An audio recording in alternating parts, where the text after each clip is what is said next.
देखिए, ट्रंप कह रहा है कि ईरान झुक गया है डील को लेके, ये ट्रंप का कहना है। हम कह रहे हैं कि ईरान ज़्यादा एग्रेसिव हो गया। हम कह रहे हैं कि ट्रंप का जो फ़ॉर्मूला था मार्केट्स को मैनेज करने का, वो फेल हो गया। हम कह रहे हैं कि ईरान की धैर्य की सीमा फेल हो गई। हम कह रहे हैं कि Iran all time high desperate हो गया। हम कह रहे हैं कि ट्रंप ऑल टाइम हाई मजबूर हो गया। तो आप बोलोगे सुमित भाई पहेलियाँ क्यों बुझा रहे हो? देखिए, जो अटैक हुआ काशिम आइलैंड पे, और 5-7 घंटे तक बमबारी चली। ईरान बौखला गया। ईरान ने ज़बरदस्त हमला किया बहरीन पे, हम ज़बरदस्त हमला किया कुवैत पे, जिसपे हम करेंगे। और काफ़ी नुकसान हुआ। वो क्या हमला हुआ, क्या हुआ, उसका नुकसान हुआ।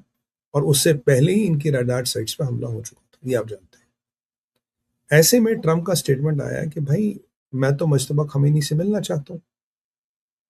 अब बोलोगे सुमित भाई क्रेजी क्या? पूरा सुनिए। मुझे बड़ा शौक है मुश्तबा खमीनी से मिलने का।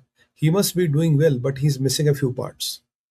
मतलब he must be doing well but he is missing, कोई टांग नहीं है, हाथ नहीं है, कान नहीं है, कुछ पार्ट उसके कम है, but he is doing great. ये सरकाजम था। अमेरिकन का कहना है, दावा है कि ईरान न्यूक्लियर डील को लेके मान गया है। ईरान स्ट्रेट ऑफ हॉर्मोज को लेके मान गया। ईरानियों का अभी अभी स्टेटमेंट आया कि स्ट्रेट ऑफ हॉर्मोज की नई वास्तविकता अमेरिका और पूरी दुनिया को समझनी पड़ेगी। स्ट्रेट ऑफ हॉर्मोज पे कोई कंट्रोल नहीं होगा किसी का भी, या तो ईरान का होगा या किसी का नहीं होगा, जिसको जो मर्जी करना करिए। अभी मुश्तबा से मीटिंग का कौन सा नया भूत ट्रंप को चढ़ा है? मुश्तबा से मीटिंग करके मालिक करना क्या है? वो बेचारा वैसे टूटा फूटा है, अब क्या और एक आध दो पार्ट निकलवाने हैं उसके? तो ये नया दावा है मुश्तबा खमेनी को लेके। यानी कि अमेरिका ने जो भी दावा किया उसको सरे से खारिज करता है। आईआरजीसी उसको सरे से खारिज करता है ईरान। और अगर आप माने तो कुछ बुद्धिजीवियों का अब भी कहना है कि इस्लामाबाद में जो पहली नेगोशिएशन हुई थी वो इसलिए फेल हुई थी। अब मान रहे कि फेल हुई थी।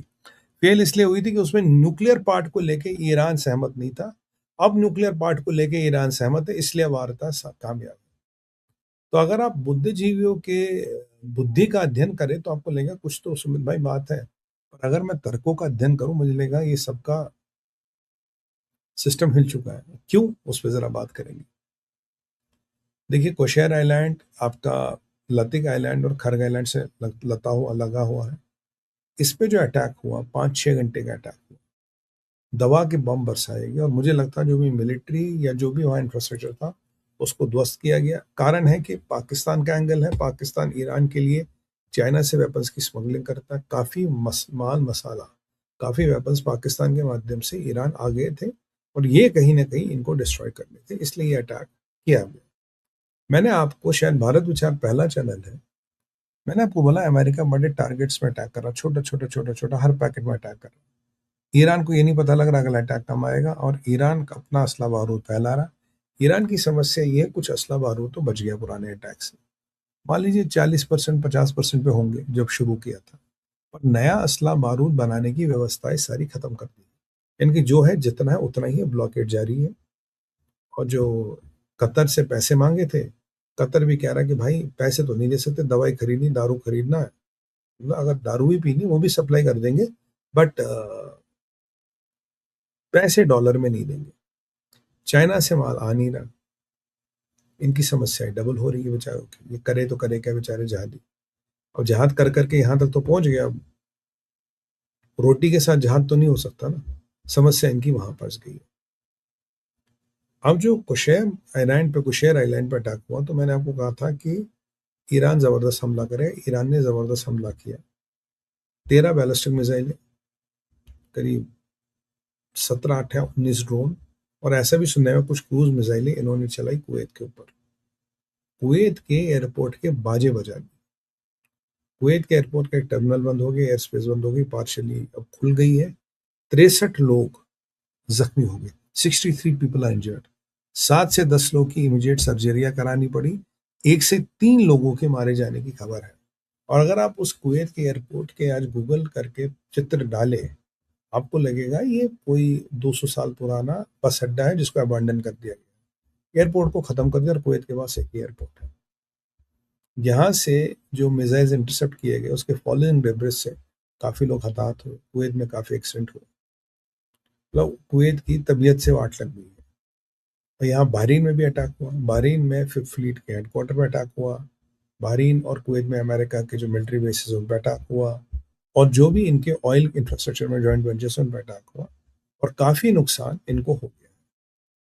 और वहाँ कुशेयर आइलैंड पे 6-7 घंटे बम फटते रहे, फटते रहे, फटते रहे, यानी कि सेकेंडरी एक्सप्लोजन, यानी कि जो भी एम्यूनिशन वगैरह इन्होंने स्टोर किया था उसको उन्होंने फोड़ दिया। ट्रम्प का अभी स्टेटमेंट आया है, कहता कि मिलिट्रीली स्ट्रेट ऑफ हॉर्मुज को खोलना पॉसिबल है। और ट्रम्प ये भी कह रहा है कि नेगोशिएशन हमारी ईरान से बहुत बेहतरीन चल रही है, भगवान ने चाहा तो बहुत जल्दी डील हो जाएगी। और अरबिक मीडिया ने कुछ दिन पहले रिपोर्ट किया था, डील दिन घंटों नहीं, दिनों नहीं, हफ्तों दूर है। मैंने भी आपको ये रिपोर्ट किया था, हफ्तों दूर। पाकिस्तान ऐसे गायब हो गया जैसे गधे के सर से सींग। मुझे जब से लोग मुल्ला मुनीर से पूछे तू ईद के दिन कहाँ था, किससे सीक्रेट मीटिंग हुई और यहूदियों के साथ क्या दलाली करके आया, तब से बेचारा पूरा अंडरग्राउंड में बाहर ही नहीं निकल। तो ये मैंने आपको बताया कहानी मुस्तफा की। कुवैत में अटैक हुआ, आपका बहरीन में अटैक हुआ, और ये अटैक बहुत भयंकर थे, बहुत बड़े लेवल के अटैक थे। पर समझने की बात यह है कि जिस ईरान के पास एक लिमिटेड आर्सनल बचा है, इतने ज्यादा मिसाइल और इतने ज्यादा ड्रोन्स अटैक ईरान तभी करेगा जब कुशेर आइलैंड में इनकी काफी वाट लगी होगी। और कल ये आपको याद होगा, ट्रंप ने इनके 3-3 ट्वीट और ठोक दिए, और इनकी बेइज्जती कर दी, और इनकी ऐसी तैसी कर दी। तो ईरान के पास बहुत ज्यादा बैलिस्टिक मिसाइल नहीं बचे। तो अगर वो इतने मिसाइल यहाँ लगा रहा, तो समझिए कि बहुत बड़ा नुकसान उनका हुआ। इकोनॉमिकली कोई रिलीफ नहीं किया गया, इकोनॉमिकली उनकी हालत और भी टाइट है, पहले से भी ज्यादा टाइट है। ठीक है जी। यहाँ लेबनान की परिस्थिति लेवल की मीटिंग थी, वो हुई होनी है। कल ये हुआ था कि शायद उसमें कुछ समाधान निकले।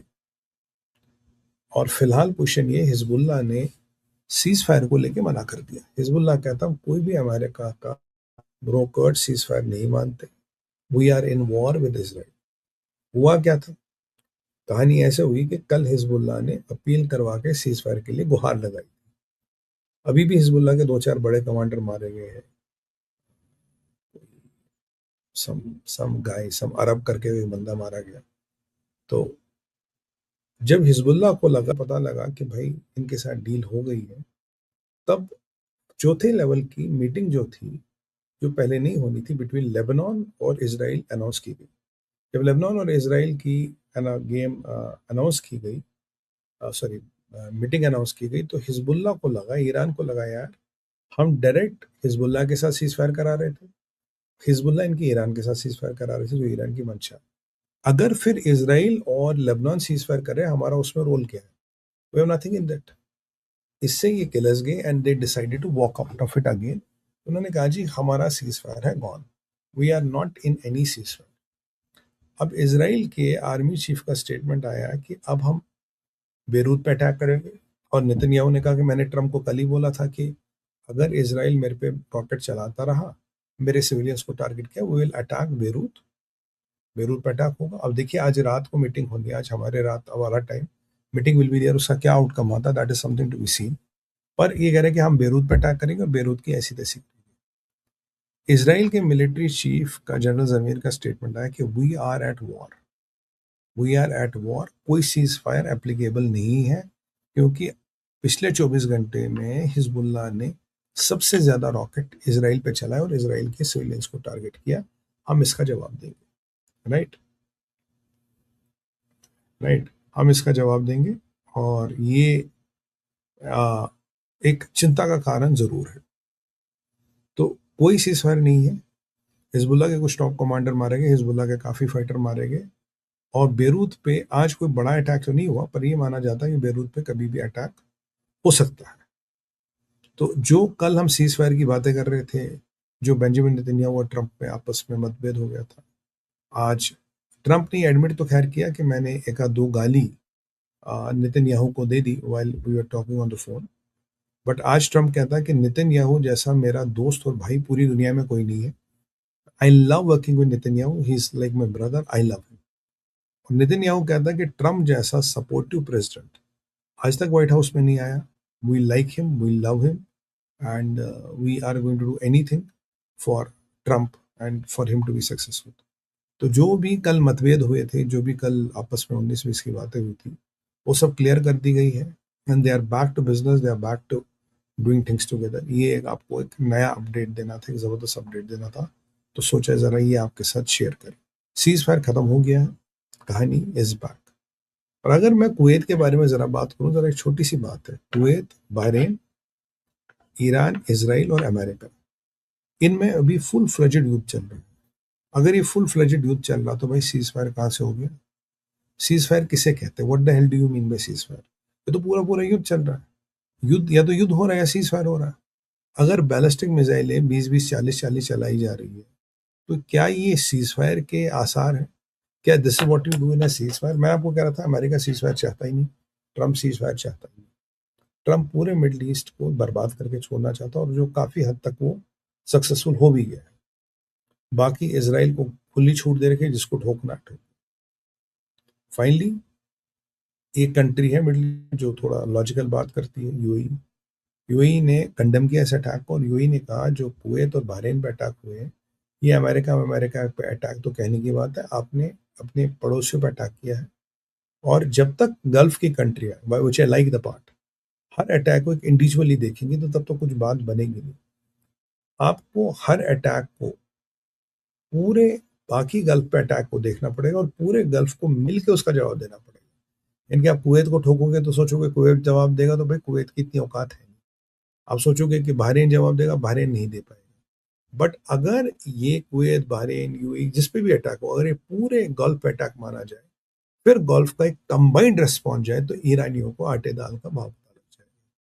तो सुझाव अच्छा है, पर क्या आपको लगता है ऐसा कुछ होगा? लिखवा के लीजिए, कुछ नहीं होगा।